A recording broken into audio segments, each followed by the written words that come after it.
My name is Claire Bennett. I'm 32 years old, a surgical resident, and a single mother raising 4-year-old twins completely on my own. And 6 weeks ago, I learned exactly what my family thought I was worth. But before I tell you how everything fell apart, take a second to subscribe if you love emotional family drama stories like this. And comment down below where you're watching from. I always read the comments. Now let's get into it. The first thing I remember after the crash was the sound.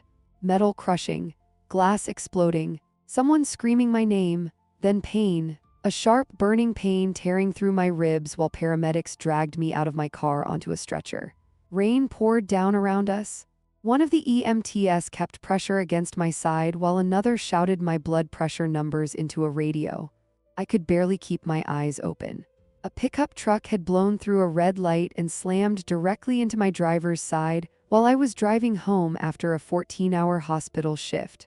1 second I was thinking about my twins waiting for me at home. The next second, everything went black. When I woke up inside the ambulance, Dr. Ethan Cole from my hospital was sitting beside me. His jaw tightened the moment he saw I was conscious. "Claire, stay with me, okay?" he said carefully. "You may have internal bleeding." I tried to sit up immediately. "My kids." "Easy," he warned, gently stopping me. "My babysitter leaves at 8. He checked his watch. 7:18 p.m. My stomach dropped. 40 minutes. That was all I had before my 4-year-old twins would be alone. My hands shook so badly I almost dropped my phone while calling my parents. Mom answered first. And somehow, even while I was bleeding in the back of an ambulance, she already sounded irritated. "Claire, I'm busy right now." "Mom," my voice cracked. "I was in an accident. I'm heading into surgery. Please, I just need someone to stay with Emma and Noah tonight." Silence, then muffled talking. I heard my older sister Brooke laughing in the background. A few seconds later, my phone buzzed. Family group chat. I opened the message slowly. And honestly, I think that was the moment something inside me finally died.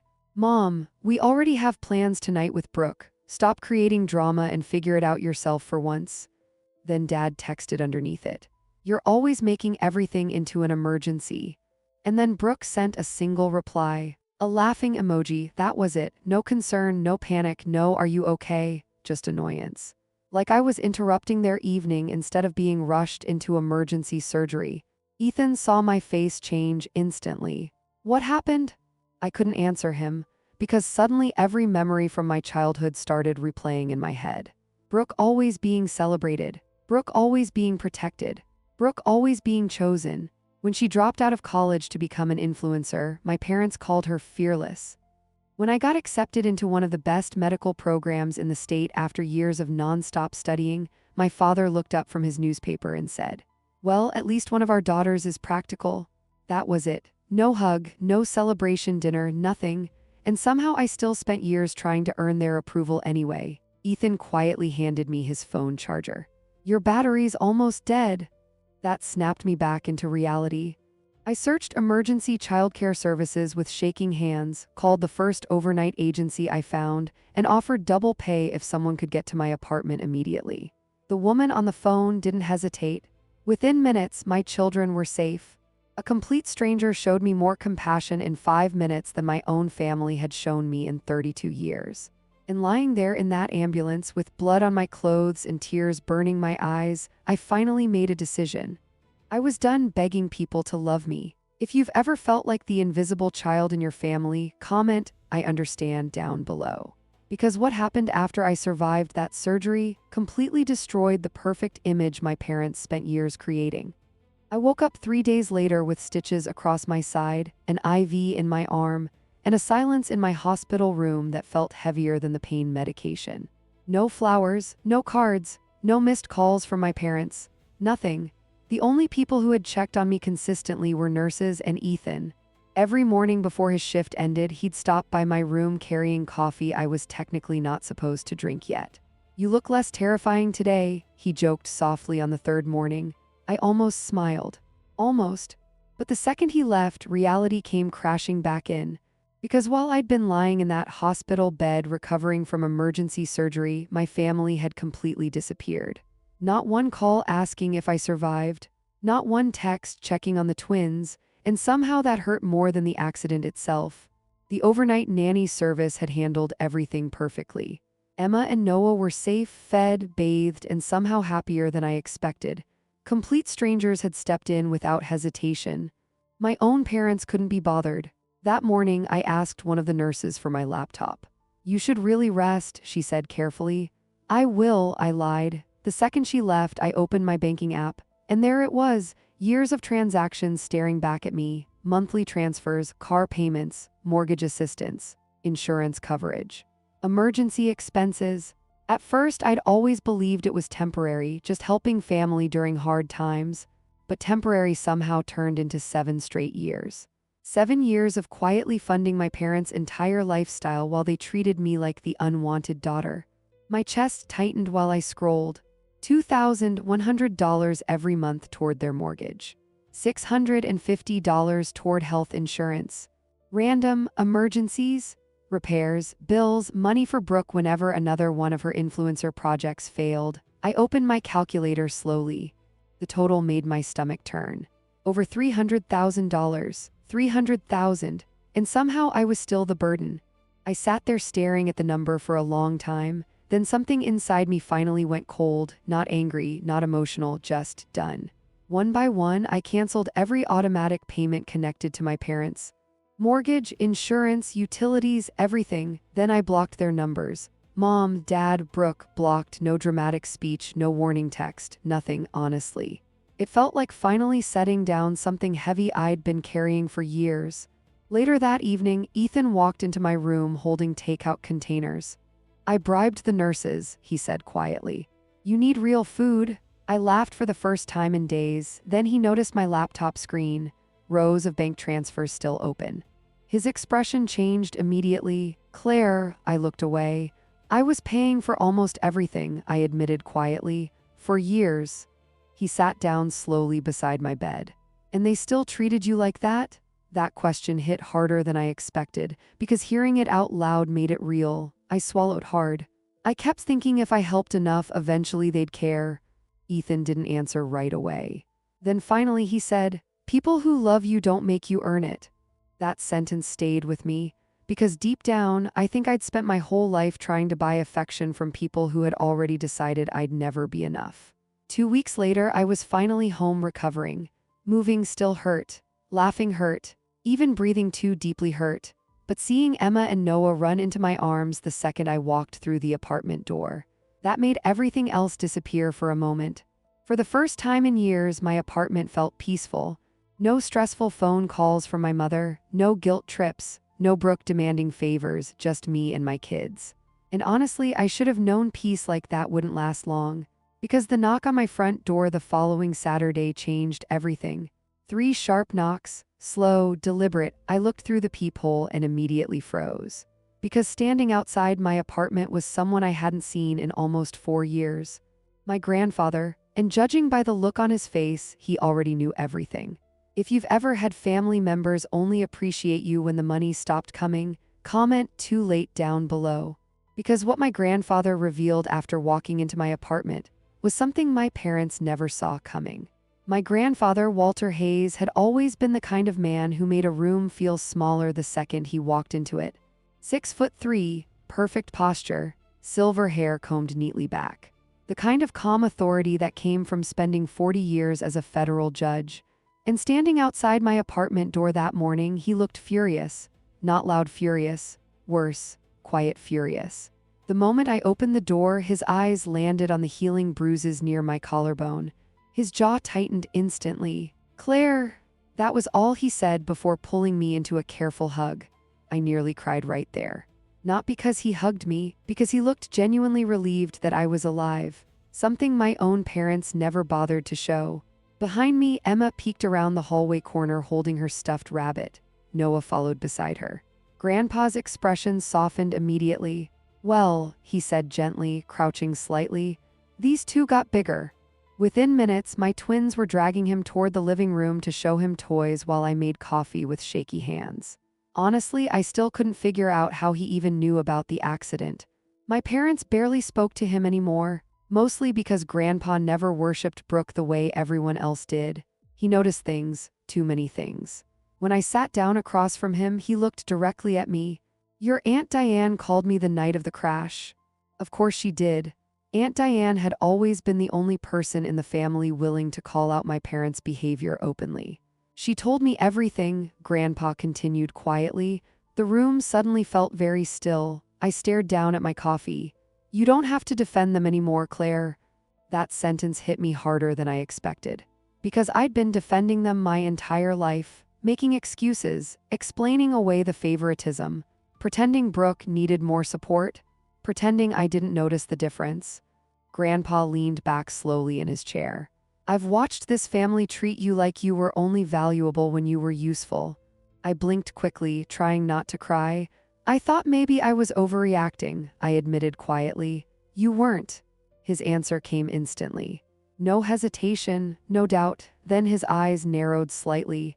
"Tell me something honestly, do you still have records of the money you gave your parents?" I looked up immediately. "Why?" "Because I want the truth documented."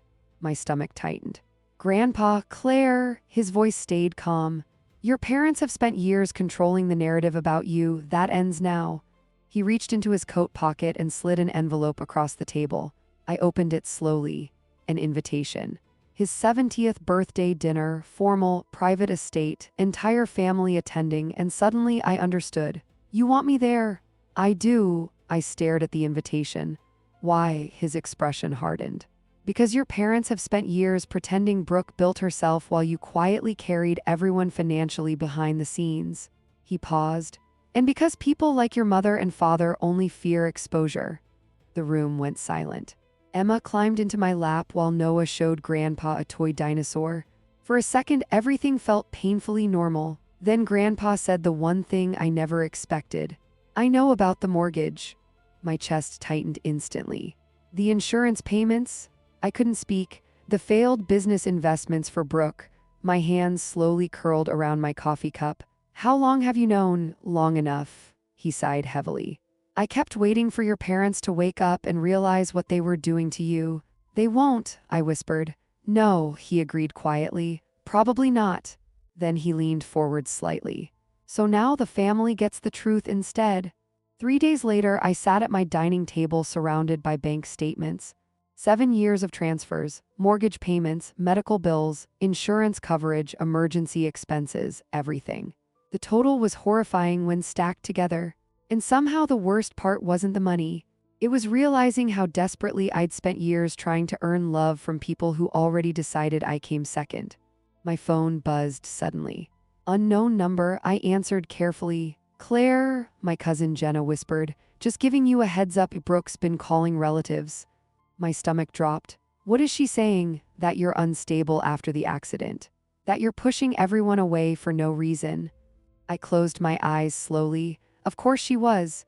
They were preparing the family before the dinner even happened, building their version first, painting me as emotional, difficult, unreasonable.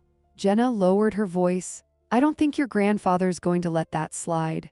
Neither did I, and deep down, I think my parents were finally starting to realize they were losing control of the story. Comment down below, have you ever had someone try to make you look crazy just because you finally stopped tolerating disrespect? Because what happened at my grandfather's birthday dinner completely destroyed my parents' perfect reputation in front of the entire family. The night of my grandfather's birthday dinner, I almost didn't go. I stood in front of my bathroom mirror for nearly 20 minutes staring at myself while anxiety twisted in my stomach. Part of me wanted to stay home. Protect my peace, protect my kids. But another part of me, the exhausted part that had spent years staying quiet, needed this to end. So I put on a simple black dress, fixed Emma's bow one more time, adjusted Noah's tiny tie, and drove to my grandfather's estate. The second we pulled into the driveway, I knew this wasn't going to stay private. Luxury cars lined both sides of the property, valet attendants, live music drifting through the open windows. Nearly every relative in our family was there, and somewhere inside that house so were my parents. Emma squeezed my hand tightly as we walked in.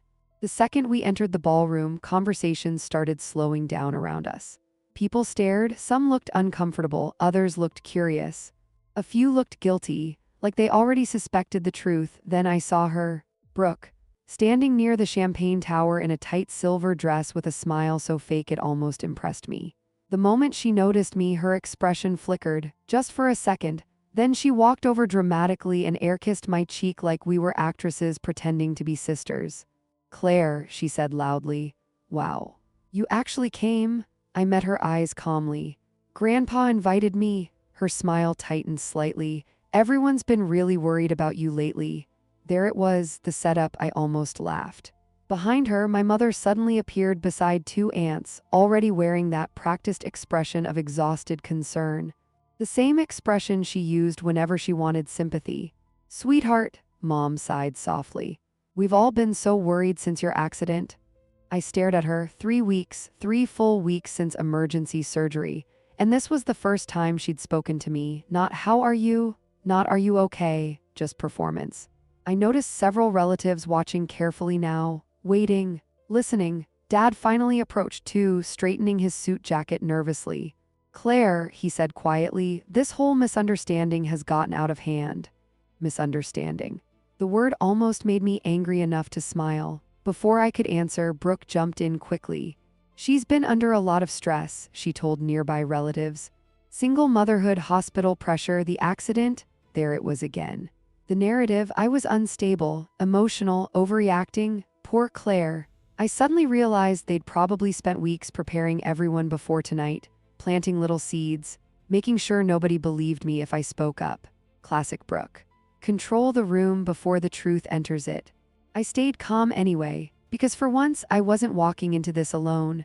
Across the ballroom, Grandpa Walter stood near the staircase holding a glass of bourbon, watching everything. And judging by the expression on his face, he'd heard enough. An hour later, dinner finally started. The atmosphere felt tense now, too polite, too careful. Everyone sensed something was wrong. Halfway through dessert, Grandpa slowly stood from his chair, and the entire room went silent immediately. Even at 70, he commanded attention without trying. "I'd like to say a few words tonight," he announced calmly. Mom visibly stiffened. Dad looked nervous instantly. Brooke reached for her wine glass. Grandpa looked around the room slowly before continuing. "Family is an interesting thing." Nobody moved. "Nobody knows your strengths better," he paused. "Or your weaknesses." I felt my heartbeat climbing. Dad cleared his throat nervously. "Walter," he interrupted carefully, "maybe tonight should just stay celebratory." Grandpa ignored him completely. Instead, he reached into his jacket pocket and pulled out a thick folder. My folder, the one containing 7 years of financial records. The second my father saw it, the color drained from his face. And suddenly, I knew. They never thought anyone would find out. If you're still watching, comment "truth always comes out" down below. Because what my grandfather revealed in front of the entire family next completely shattered the image my parents spent decades building. The entire ballroom went silent the moment my grandfather opened that folder. You could actually feel the tension spreading through the room. My father shifted uncomfortably in his chair. Mom looked pale. And Brooke. For the first time in her life, she looked nervous. Grandpa adjusted his glasses calmly like he was back inside a courtroom instead of standing in front of 40 relatives at a birthday dinner. "I've spent most of my life listening carefully before forming opinions," he said evenly. Then he looked directly at my parents. "So tonight I'd like this family to hear facts." Nobody interrupted him, not even Brooke. Grandpa lifted the first paper from the folder. "Over the past 7 years, Claire Bennett has transferred approximately $347,000 to her parents." The room froze, literally froze. One of my cousins actually whispered, "What?" Grandpa continued calmly. "Monthly mortgage payments," page flip, "health insurance premiums," another page, "car repairs," another, "household expenses." Then he looked directly at my mother. "And financial assistance for Brooke's failed business projects." Brooke's face lost all color. Dad finally stood abruptly. "Walter, this is inappropriate." "No," Grandpa replied calmly. "What's inappropriate is accepting hundreds of thousands of dollars from your daughter while treating her like an inconvenience." A heavy silence crashed across the room.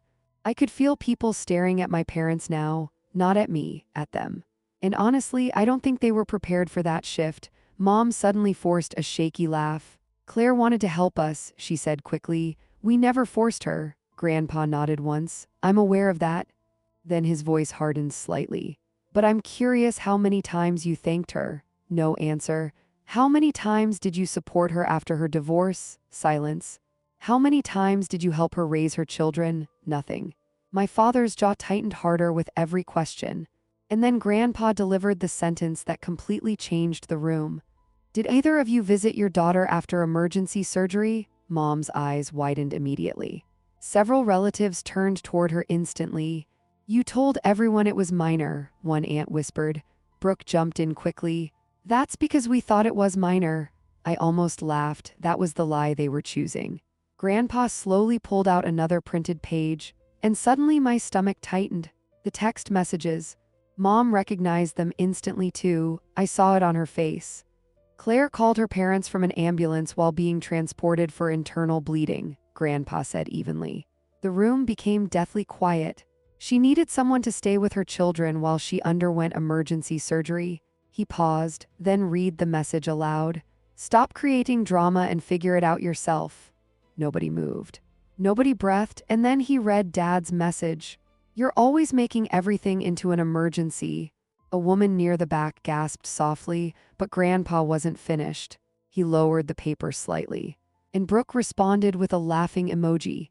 Every single eye in the room snapped toward my sister. Brooke immediately looked horrified. Grandpa, that's not fair, not fair. Aunt Diane suddenly cut in sharply from across the room. Your sister was bleeding internally. I didn't know it was that serious, Brooke whispered. And honestly, that sentence made something inside me finally break, because that was always their excuse. They didn't know, they didn't realize.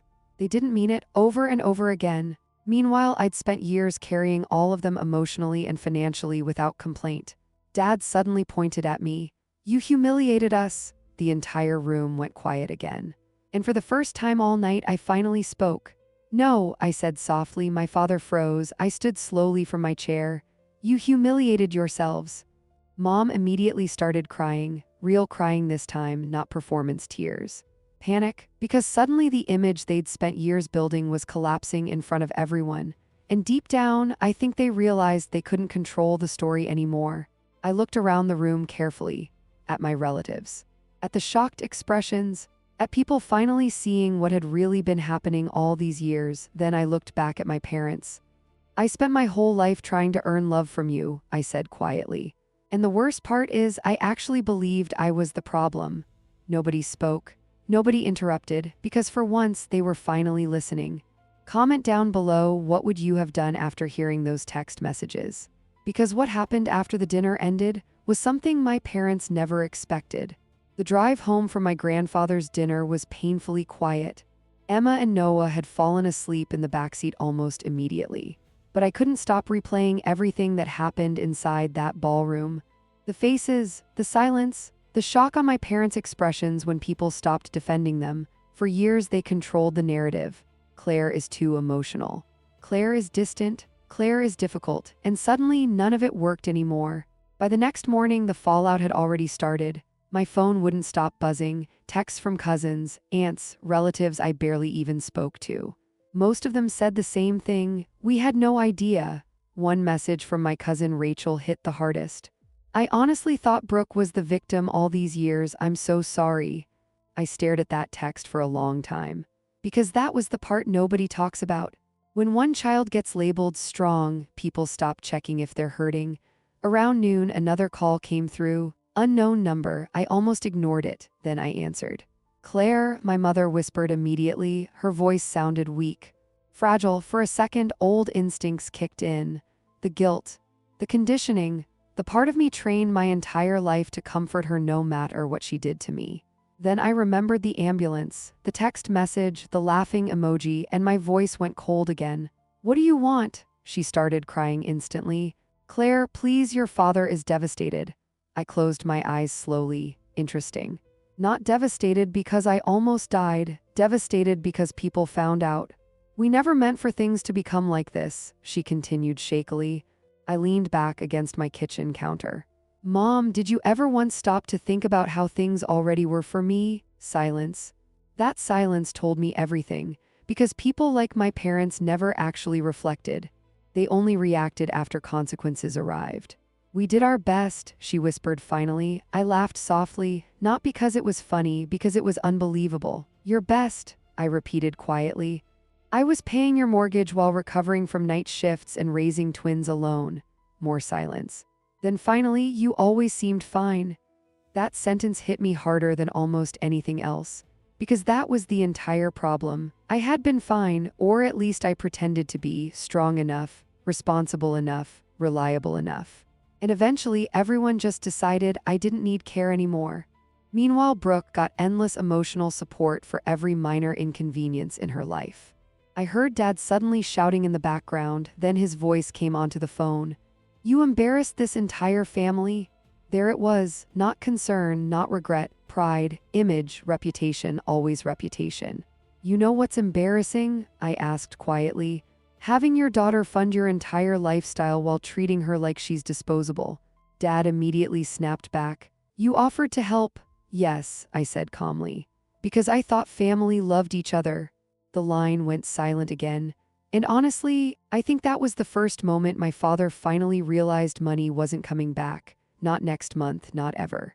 You're punishing us, Mom whispered weakly. No, I replied softly. I'm just finally stopping. I hung up before they could answer. Then I blocked the new number 2. That night, after putting the twins to bed, I sat alone on my apartment balcony wrapped in a blanket. And for the first time in years, I felt peaceful. Not happy, not healed, but lighter, like I could finally breathe again. Then my phone buzzed once more. This time it was Ethan.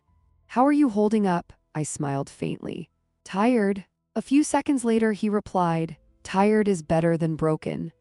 I stared at that message for a while because deep down, I knew he was right. 3 months later, word spread quietly through the family that my parents were selling their house. Without my monthly transfers, they couldn't afford the mortgage anymore. Dad had taken a part-time job at a hardware store.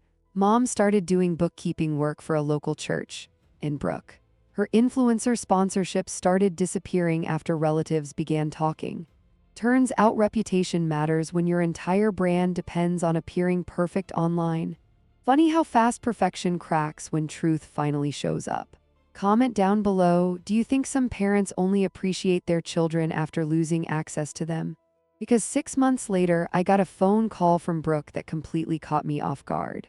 6 months after the dinner at my grandfather's estate, my life barely resembled the one I used to live.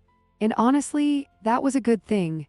The constant stress was gone, the guilt, the endless pressure to fix everyone else's problems.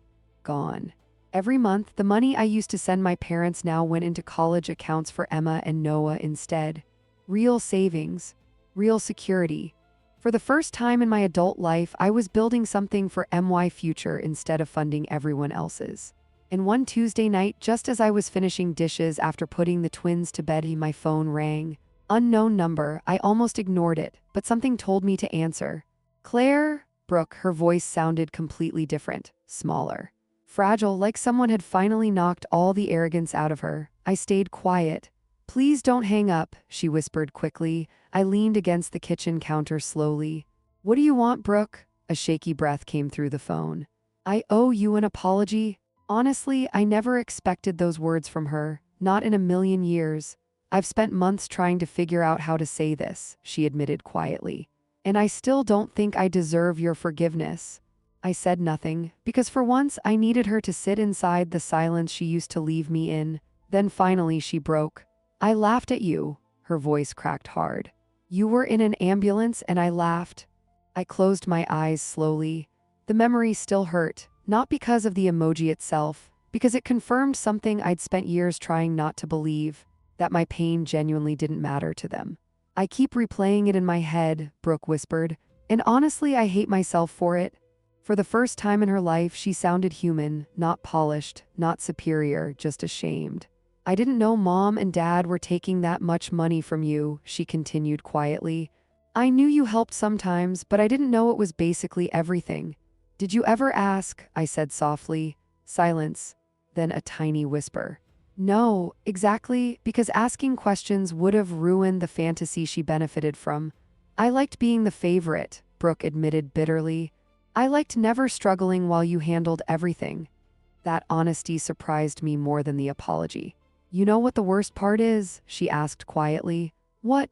I think I believed you'd always stay. That sentence hit hard because she was right. Everyone in my family assumed I'd keep sacrificing forever, keep fixing things. Keep paying, keep tolerating, no matter how badly they treated me. Brooke exhaled shakily. After Grandpa exposed everything, people started looking at me differently. I stayed silent. My sponsorship deals started disappearing, she continued. Friends stopped calling. Even Mom and Dad started blaming each other constantly. Consequences, real ones, not temporary guilt, not emotional speeches. Consequences? I'm waitressing now, she admitted quietly, almost embarrassed. And honestly, I didn't feel satisfaction hearing that, just sadness, because none of this ever had to happen. We were awful to you, Brooke whispered, finally, the truth. Simple, direct, no excuses, no manipulation, just truth. I sat down slowly at the kitchen table. You were, I answered honestly. She started crying softly on the phone, not dramatic crying, not attention-seeking, real crying. The kind that comes after finally seeing yourself clearly for the first time. I don't expect you to forgive me, she whispered. I know. Another long silence passed, then I said something I never thought I would. But you can still become better than who you were. She broke down completely after that, and strangely, I felt lighter when the call ended, not because everything was fixed, it wasn't. But because for the first time, someone in my family finally stopped rewriting reality. 1 year after the accident, I moved into a new apartment closer to the hospital. Smaller place, better neighborhood, peaceful, mine. Grandpa Walter became a huge part of the twins' lives. Every Sunday he took them out for pancakes, zoo trips, or ice cream he pretended not to spoil them with. Aunt Diane checked on me constantly. And Ethan, well. Somewhere along the way, coffee visits quietly turned into something more. Funny how the people who truly care about you never make love feel conditional. As for my parents, I still don't know if I'll ever fully forgive them. Maybe someday. Maybe not, but one thing finally changed forever. I stopped believing I had to destroy myself just to be loved.